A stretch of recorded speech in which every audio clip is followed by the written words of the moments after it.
distinguished scholars and experts from Center for Land Warfare Studies and Nepal Institute for International Cooperation and Engagement. Dear participants, friends from media, ladies and gentlemen, namaste and good morning.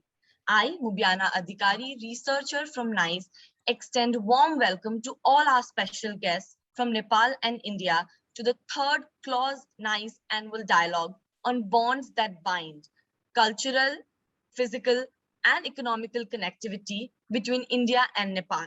To commence with the inaugural session, may I request Dr. Pramod Jaiswal, Research Director, NICE, to deliver his welcome remarks. Dr. Pramod Jaiswal is a Research Director at Nepal Institute for International Cooperation and Engagement. He has been a regular and visiting faculty at different universities of Nepal and China. He is a visiting fellow at Sandia National Laboratories, Cooperative Monitoring Center, New Mexico, United States, and senior fellow at the Institute of Peace and Conflict Studies, New Delhi. Previously, he has worked with Manohar Parrikar Institute for Defense Studies and Analysis, New Delhi, and as a Delhi correspondent with the Rising Nepal. He is the member of the editorial board of NICE flagship journal, Journal of International Affairs, and several others. He holds Master's, MPhil, and PhD from School of International Studies, Jawaharlal Nehru University, New Delhi. I now request Dr. Jaiswal to deliver his welcome remarks. Thank you, Mubiana. Lieutenant General Dr. Vijay Kumar Ahluwalia, VSM, AVSM, YSM, VSM, Director CLAWS. Lieutenant General Dr. Shaukin Chauhan, PVSM, AVSM, YSM, SM, VSM, Visiting Fellow CLAWS. Professor Dr. Meena Baidya, Member of Academic Subcommittee, National Defense University. Dr. Jyoti M. Pathania, Chairperson, Outreach Committee and Senior Fellow at CLAWS. Mohak Gambhir, Research Assistant, CLAWS. Sunil Kumar Chaudhary, Research Associate, NICE. Scholars and experts from different think tanks. Distinguished participants, ladies and gentlemen. I, on behalf of Nepal Institute for International Cooperation and Engagement, would like to welcome you all at the third CLAWS-NIICE annual dialogue on bonds that bind, physical, cultural, and economic connectivity between India and Nepal. The first CLAWS-NIICE annual dialogue was held in Kathmandu in September 2019 on traditional and non-traditional security issues in South Asia, which was inaugurated by the former Nepalese Prime Minister of Nepal. And the second was held on soft power dimensions, India-Nepal relations, virtually, which was addressed by General Bipin Rawat, Chief of Defense Staff of India. The outcome of the first CLAWS-NIICE annual dialogue was published as a monograph, which was released by General Bipin Rawat, Chief of Defense Staff of India last year. And this is the third CLAWS-NIICE annual dialogue on bonds that bind, physical, cultural, and economic connectivity between India and Nepal, which is taking place virtually due to the pandemic. We hope to meet you all real in Kathmandu or in Delhi once the situation gets normal. I'd like to welcome each of the participants today, especially Lieutenant General Dr. Vijay Kumar Ahluwalia, Lieutenant General Dr. Shaukin Chauhan, Professor Dr. Meena Baidya, Dr. Jyoti M. Pathania, Mohak Gambhir, and Sunil Kumar Chaudhary. Let me briefly introduce NICE. NICE is an independent, apolitical, and non-partisan think tank based in Kathmandu that undertake independent research and activities on issues of international relations, foreign policy, security studies, and issues of development. NICE has 4 research centers: China Studies, Neighborhood Studies, Non-Traditional Security Studies, and Defense and Security Studies. And we also have 8 major research topics: global governance, sustainable development and smart cities, climate change and energy, disaster management, international economy and development, China's Belt and Road Initiative, Indo-Pacific affairs, refugee and migration, border and transboundary water politics. During the pandemic, that is in last 2 years, we have published around 600 articles and 10 research papers, 1 edited book, and we have also held 115 events, most of them virtually. Currently, we are working on more than a dozen of reports and books. Recently, we also organized NICE Global Conclave, where we had 220 renowned scholars and experts from 41 countries, and we were supported by prestigious institutions and universities like Elliott School of International Affairs, George Washington University, Institute of South Asian Studies, National University of Singapore, Jawaharlal Nehru University, New Delhi, School of Public Affairs, American University in Washington, Center for South Asian Studies, Fudan University of Shanghai, Institute of China Studies, University of Malaya, Kuala Lumpur, Institute of Asian Studies, Chulalongkorn University of Bangkok, and several others. Similarly, to encourage young scholars and experts, we also organized International Studies Convention, which had 330 scholars from 110 universities. Ladies and gentlemen, the Center for Land Warfare Studies has a very special place in our heart as we established our first MOU with CLAWS, and we had the first annual dialogue together in Kathmandu. We are really thankful to Director Lieutenant General Dr. Vijay Ahluwalia and Dr. Jyoti Pathania for continuous support and encouragement. The theme of the third CLAWS-NIICE annual dialogue, Bonds That Bind, Physical, Cultural, and Economic Connectivity between Nepal and India, is very significant as both the countries enjoy very special relations, which is unique in the world. The relation between Nepal and India is unique because both the countries enjoy the open border. There is free movement of people from one country to other without visa, without any obstacle. Both the countries are working for a cross-border railway, and bus services are already functional. Apart from the land connectivity, several cities of India and Nepal are connected through airways. Along with the physical connectivity, there is deep cultural ties, there is strong people-to-people relations and cultural relations. The cross-border marriages between the people of two countries are quite common. We are bound by the culture, religion, and history. Two of the major religions of the world, Hinduism and Buddhism, were flourished and formed within these two countries, and there is regular pilgrimage between the two countries. In order to further enhance this cultural connectivity through the development of Buddhist circuit and Ramayana circuit, in May 2018, during the visit of the Indian Prime Minister to Nepal, both the Prime Minister jointly inaugurated direct bus service between Janakpur, which is in Nepal, and Ayodhya in India, and 15 destinations were identified for development under Ramayana circuit, theme under Swadesh Darshan scheme. They are Ayodhya, Nandigram, Singharpur, Chitrakoot of Uttar Pradesh, Sitamarhi, Buxar and Darbhanga of Bihar, Chitrakoot of Madhya Pradesh, Jagdalpur of Chhattisgarh, Mahendragiri of Odisha, Nasik and Nagpur of Maharashtra, Bhadrad Chalam of Telangana, Hampi of Karnataka, and Rameshwaram of Tamil Nadu. Indian movies and TV shows are quite popular in Nepal, as we are all aware of. Thousands of Nepalese students study in India, both under scholarship as well as self-financing. Similarly, both the countries have a special political relations. India has always played an important and decisive role in major political transition of Nepal, be it overthrowing autocratic Rajana regime, ending panchayat, abolishing monarchy, or signing comprehensive peace accord, and many others. Many of the Nepalese leaders have also played an important role in the freedom movement of India. For instance, the role of BP Prasad Koirala. Both the countries have similar political values and system. Both are democratic countries which abide faith in the Charter of United Nations and foreign policies based on Panchshil. Both have stood together on non-alignment and have been founding member of SAARC and are together at BBIN and BIMSTEC. There is a strong defense cooperation between the two countries. While India is a net security provider to Nepal, thousands of Nepalese are working in the Indian Gorkha Regiment. The Chief of Army Staff of Indian Army is the Honorary Chief of Army Staff of Nepalese Army and vice versa. Similarly, both the countries regularly hold joint military exercises. Recently, last week, both the countries had 2-week-long joint military exercise called Surya Kiran in Uttarakhand's Pithoragarh, which with a focus on counter-terrorism drills and disaster relief operations. While both the countries have done a lot together to strengthen this physical, cultural, and economic connectivity in the last 70 years, there is a lot yet to be done. I'm sure the experts and scholars will be discussing all these in detail at the technical session. I once again would like to welcome Director CLAWS, distinguished participants, scholars, and experts from different think tanks at the third CLAWS-NIICE annual dialogue. Thank you very much. Over to you, Mubiana. Thank you so much, sir. May I now request Lieutenant General Dr. Vijay Kumar Ahluwalia, VSM, AVSM, YSM, VSM, Director CLAWS, to deliver his special address. Lieutenant General V.K. Ahluwalia currently serves as the Director, Center for Land Warfare Studies. Lieutenant General V.K. Ahluwalia superannuated as Army Commander, Central Command in 2012. Thereafter, He served as a member in the Armed Force Tribunal. A keen Army helicopter pilot and a pioneer of the Buffer's gun system, he commanded an infantry brigade in Uri Baramulla sector, Mountain Division in the Kargil sector, and Corps in Leh Ladakh sector.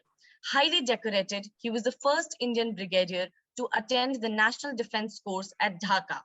As the GOC Kargil Division, his division was awarded the BNHS National Green Governance Award by the Prime Minister of India on 10th November 2005 for conceiving and implementing the unique economic, ecological, strategic concept Operation Green Curtain. As a brigadier, he was responsible for the deployment and management of Indian troops on UN missions. He also served as the Director General Military Training for a period of 3 years. Lieutenant General Ahluwalia holds a PhD in Internal Security and Conflict Resolution. While he has co-edited books on Kargil and COVID-19, he has a number of publications to his credit.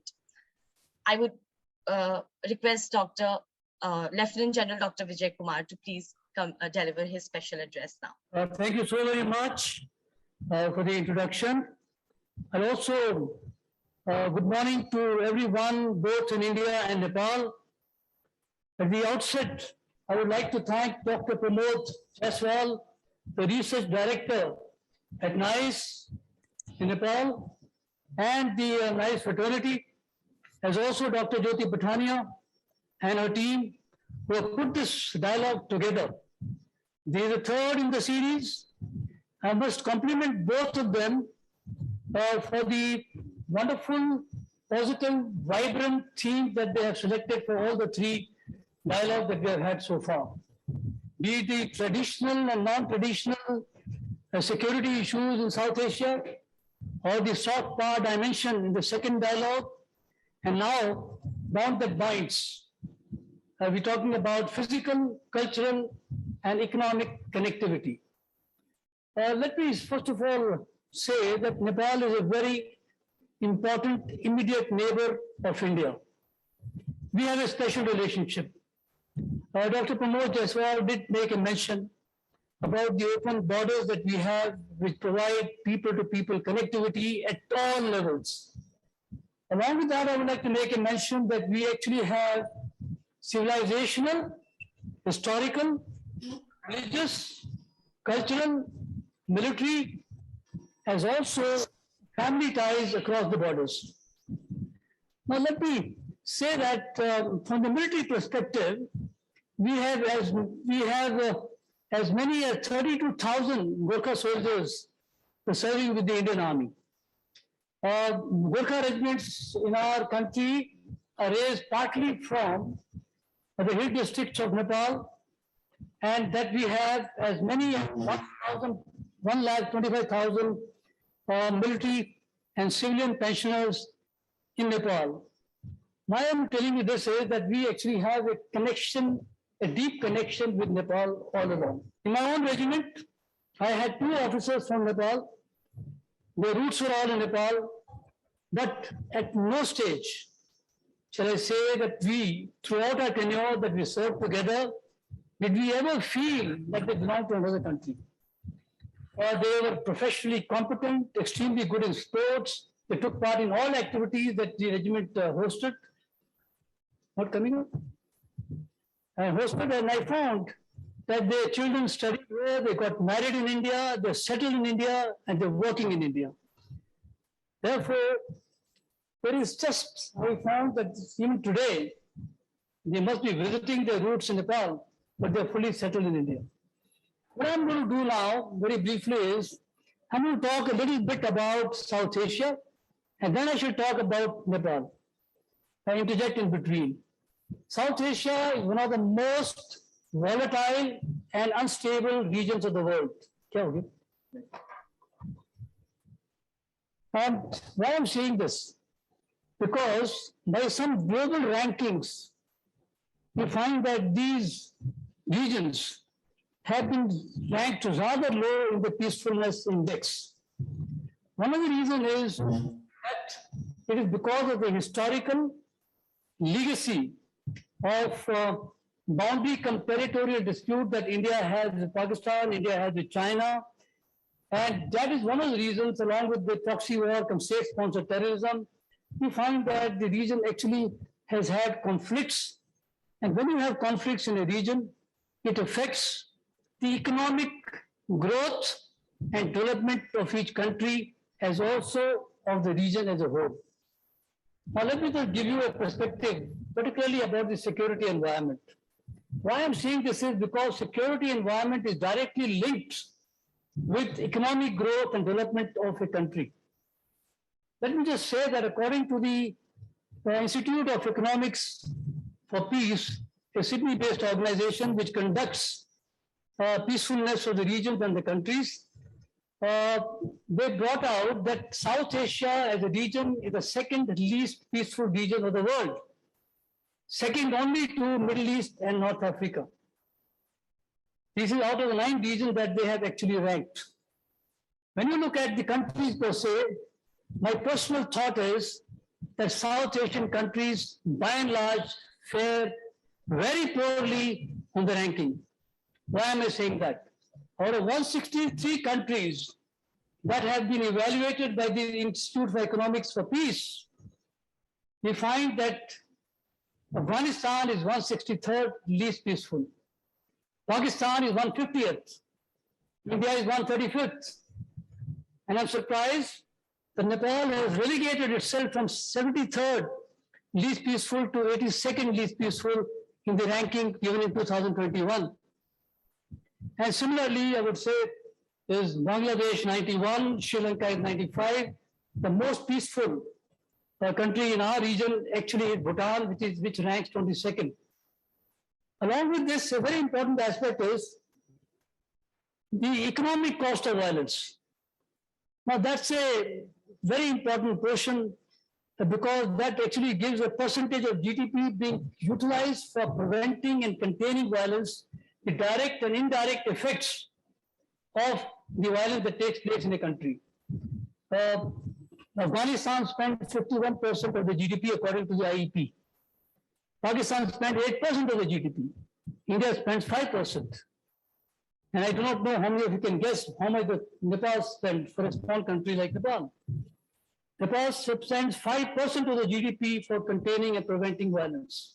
In my personal view, even 5% by India and by Nepal is a very large economic cost of violence as a percentage of GDP. Much more needs to be done to develop our own countries. Let me also talk about, please don't take me to be a pessimist, but it's good to know the ground realities. What are the threats and challenges that we face today in South Asia, both traditional and non-traditional? Traditionally, you have a look, boundaries, territorial disputes. We have sub-conventional threats in terms of insurgencies, terrorism, militancy. There are interstate conflicts based on sectarian, religion, linguistic, or ethno-nationalism.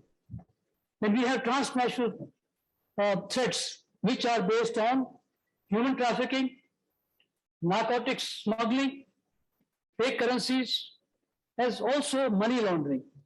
Along with this comes religious radicalism. Along with this, the emerging trends and threats are information, cyber, piracy, poverty, food security, water security. Some of these are actually very pertinent.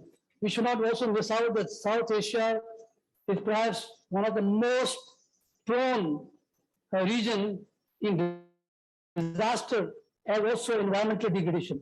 When you look at disasters, natural disasters, we are all aware and we experience every time that we have earthquakes, floods, droughts, glacial outbursts, which have happened recently in Uttarakhand as also in other parts. And I'm not talking about cyclones, I'm not talking about tsunamis. According to the South Asian Disaster Report of 2016, it says that between 2005 and 2015, over a period of 10 years, there were as many as 481 disasters in the South Asian region, which actually means that in average every year, there were 48 natural disasters that we have experienced every year. but that's very large. So therefore, there's some areas that we need to look at. I would say that there are some of the areas that we actually can help each other to ensure that South Asia remains more peaceful, that we are able to resolve differences and conflicts in an amicable manner. Well, there's some good news as well. The good news is that according to the World Bank report of March 2021, it says that the South Asian region will experience an economic growth of 7.4% from a historic decline of minus 5.4%, which was during the COVID times. Now that's good news, but yet it will take us some more time to get back to per capita income of pre-COVID times, which means we have still to wait. But this is actually something that we have to really be careful about. Particularly, I have always been quoting this, I don't mind quoting this again, that in South Asia, we have to look at the equation population percentage versus surface area available to South Asia. Now we have, as of 2021, 1.958 billion population in South Asia, which is 24.8% of the world population. And what is the land surface area available? It is just mere 3.5% of the world's land surface. This very equation of 24.8 is to 3.5 with diminishing water resources, potable water not available, also would lead to perhaps food insecurity. Therefore, in a country like, in a region like this, where the demographic profile is rather young, the median age of South Asia is 27 years. And I would say that Nepal is 24, India is 28.4. We have a very young profile of people in South Asia. Just to give an example, the country which is at complete instability and violence, the median age of Afghanistan is 18.4. Pakistan is 22.4. Therefore, in a country where the profile is very young, if you do not have sustained economic growth, you would always find there will be a huge amount of violence because of unemployment. Therefore, sustained economic growth is something that we all need to look at with a view to generate employment to our youth who are engaged in a constructive manner. That's a very important question, particularly when you look at the equation that I mentioned, in the region where you have socio-economic inequality, you have high percentage of unemployment. There, this particular portion is so very important. I would like to quote our Prime Minister, who spoke at the SAARC summit in 2014. I quote, "For India, our vision for the region rests on 5 pillars: trade, investment, assistance, cooperation in every area, and contact between our people, and all through seamless connectivity." So this is something which I thought I would like to share. And I would say that it's wonderful to have bond that binds.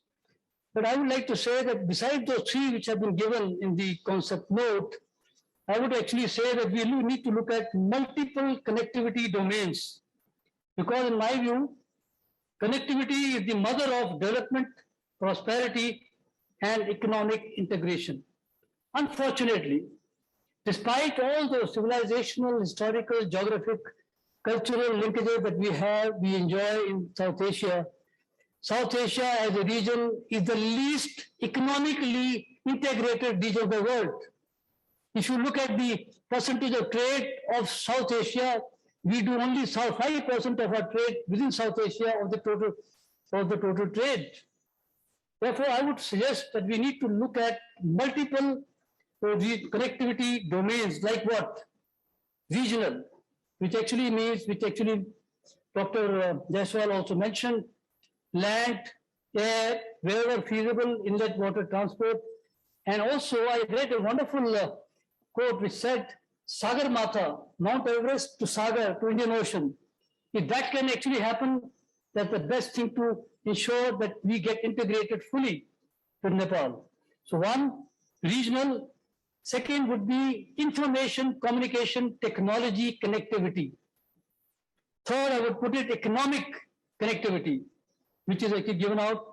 Enhance people-to-people connectivity at all levels. There's also security architecture connectivity. Why I'm saying this, I'm just going to cover very briefly some of these.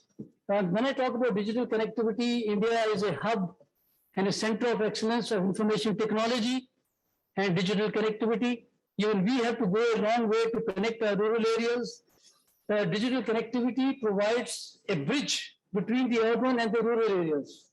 Therefore, it will be a good idea for both India and Nepal to look at information technology and digital connectivity as also capacity building. Energy security connectivity is another important portion, particularly as Nepal has a huge potential of water for hydroelectric power, power grids, optimization of dissemination and transmissions of electric grids would be a great help as we move along. My most important point is people-to-people connectivity. It should be at all levels: education, health, trade, investment, as also in the other areas of culture, music, films. So I think this is one area we enjoy a huge, something that most countries don't enjoy, is we have an open border with Nepal, which allows full and free movement, as Dr. Jaiswal mentioned, for people to move, they have family connections, marriage ties within them. I think I can see Dr. Pathania feeling that I've taken more time. I'll now quickly go over to just suggest that we need to look at the security architecture. As I mentioned, that we have a large number of non-traditional threats. It's time that we as a region should look at creating a common body to fight terrorism, insurgencies, as also human trafficking, narcotics smuggling, as also money laundering, fake currency, and so on. Which actually means we need to be sharing information, training together, and having a common goal to fight such threats that we experience in our times.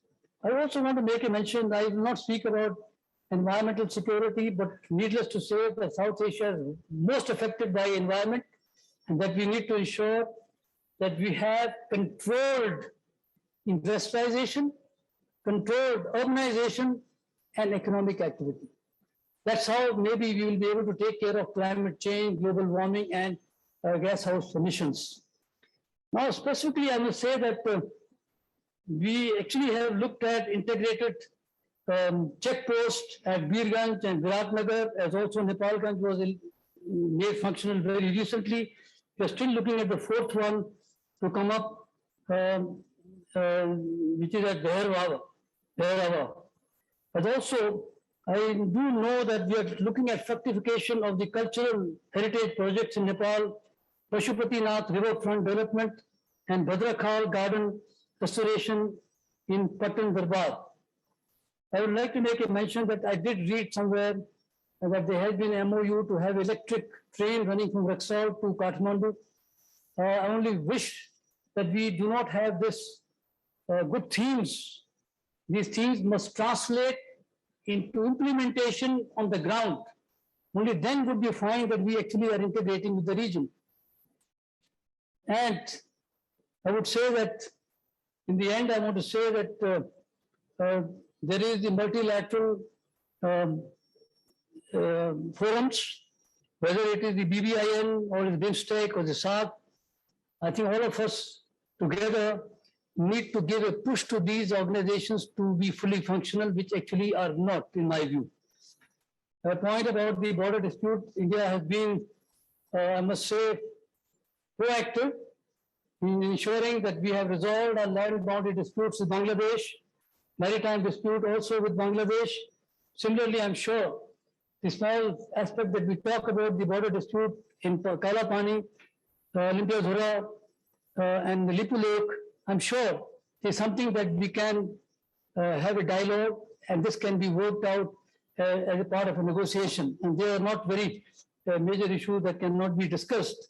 There's also the fact that we are looking forward, as the immediate neighbors, we're looking forward to say that we have huge potential, particularly as we have an open border. India and Nepal have a huge potential to move ahead in large number of fields. And my only point that I'd like to leave for the panelists, as also with NIICE, is that although it is a third dialogue that we're having, a number of recommendations are made.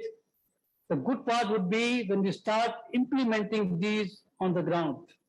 We look forward to that particular unfolding events where all these would start actually happening. As I mentioned to you that the two officers that I have in my regiment, I don't know if they actually really be visiting other than just visiting for a short while, but they actually have got fully amalgamated into our system. And with that, I would like to wish all the distinguished panelists and Dr. Pramod Jaiswal for organizing this, as also Dr. Jyoti Pathania. And I wish the panelists would actually bring out certain recommendations which would be implementable in the times to come. Thank you. Jai Hind. Thank you so much, sir. May I now request Dr. Jyoti M. Pathania, Chairperson, Outreach Committee and Senior Fellow, CLAWS, to give her special address. Dr. Jyoti M. Pathania is Chairperson, Outreach and Senior Fellow at CLAWS India.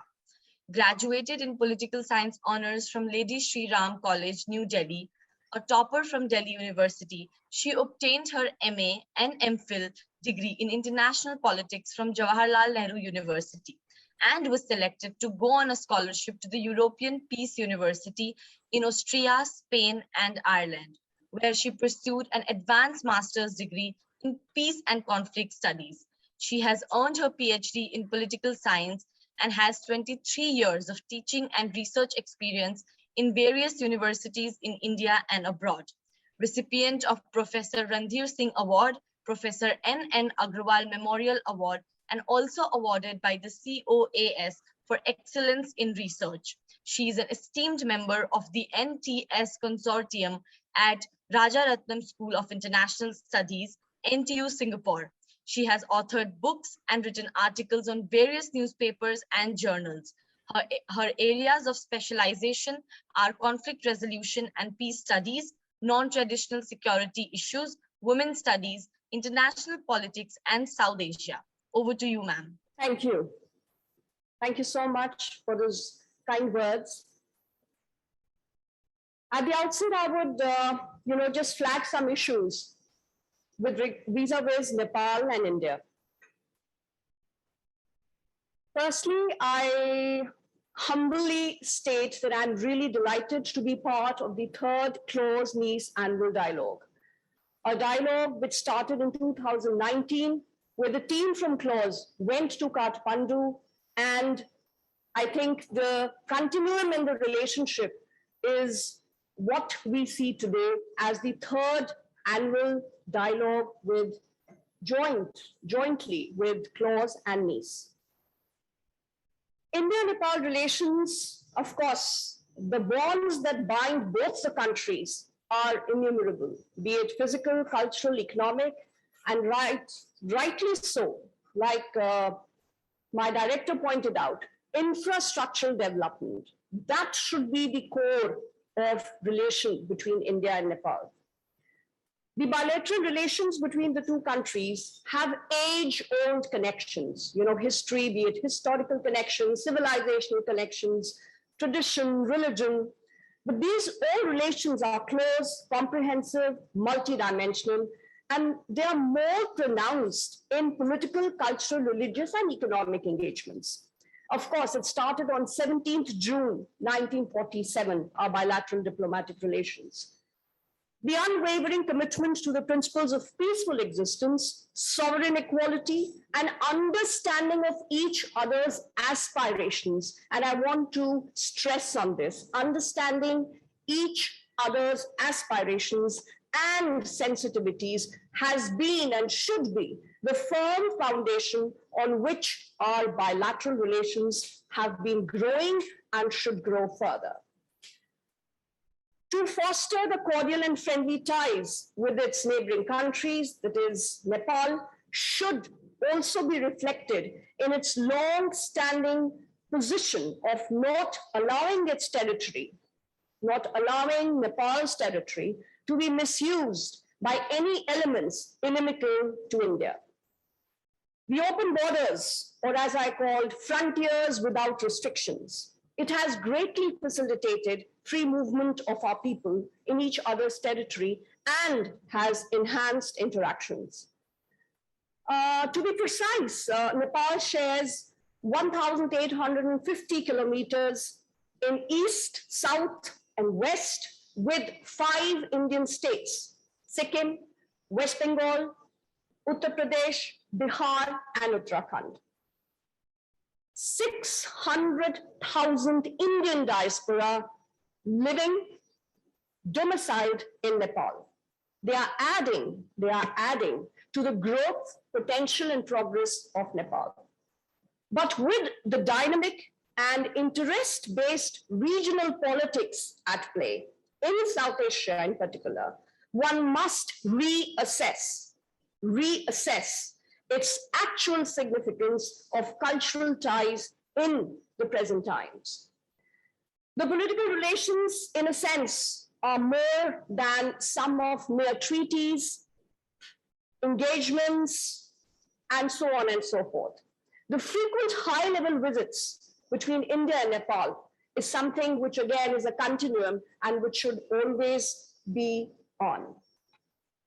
With respect to the economic relation, and that is what I want to stress, the infrastructural cooperation between India and Nepal started in 1957 with the construction of the airstrip at Gao Charan in Nepal. Since then, India has been assisting primarily in the infrastructural development, capacity building of human resources, and has helped in supplementing the development efforts in Nepal. India's economic assistance to Nepal has grown manifoldly in the past few decades, and particularly since the multi-party democracy in Nepal in the 90s. I just want to take a few seconds, or rather minutes, in explaining the large and intermediate projects which were undertaken by India. The integrated check post at the border area. The MOU was signed for the development of railway infrastructure at 5 points along Nepal-India border, which was signed in 2010. The project yet is to be implemented in full. I also want to talk about the soft loans, millions of loans which India keeps pumping Nepal with as a gesture of good neighbor. The most recent was an aid of rupees 233 crore financial aid to Nepal for the infrastructural project. This in fact happened on a virtual meeting on the 4th Joint Project Monitoring Committee on strengthening the road infrastructure in the Terai area of Nepal via video conferencing. And it gives me great pride, in fact, to say that we have accomplished, rather completed 13 out of the 14 road development packages or projects which India had ensued despite the COVID pandemic. So things are moving, maybe at a gradual pace, but then as long as they are moving, as long as continuum is maintained, I think India-Nepal relations would go on. A bit about water resources. There have been joint ministerial water resources group, joint committees on water resources, and let me tell the august audience that water resource is considered to be the backbone of not only Nepal's economy, but sooner or later it will be the backbone of India's economy as well. Another point I want to highlight is the trade agreement. Of course, trade agreements, and of course, the electricity. Trade electricity across the border is without any restrictions. The development of 2 mega hydro projects in Upper Karnali and Arun have both mutually benefited not only Nepal, but also India. Trade, transit, and investment is, of course, I'm sure you all know that India is Nepal's largest trading partner, and it remains to be so till today. With regard to the security cooperation and boundary management, the two countries have institutionalized home security level meetings and established a joint working group on border management, and border district coordination committees, which is again an ensuing process. Now, I would just like to state 3 points, and that is what I presume should come out of the third annual CLAWS-NIICE dialogue. Firstly, I think the objective or the basic aim of this dialogue should be, number one, to assess the gaps in the bilateral economic cooperation and suggest ways to enhance the economic relations between India and Nepal. Second, to understand the limited cross-border infrastructural connectivity, and this is despite having open border areas, and suggest possible ways for improving the physical links between the two countries. Third, to assess the significance of the cultural bond in the present changing geopolitical and geostrategic scenario. And fourth, explore the scope of future energy cooperation between India and Nepal, what with possible threats, challenges, potential challenges in energy cooperation. I wish the third CLAWS annual NIICE dialogue a success and look forward to the presentations of the esteemed panelists. Thank you once again. Thank you, ma'am. Ladies and gentlemen, here we come to the end of the inaugural session. I thank Dr. Pramod Jaiswal, Lieutenant General Dr. Vijay Kumar Ahluwalia, and Dr. Jyoti M. Pathania, and all the participants.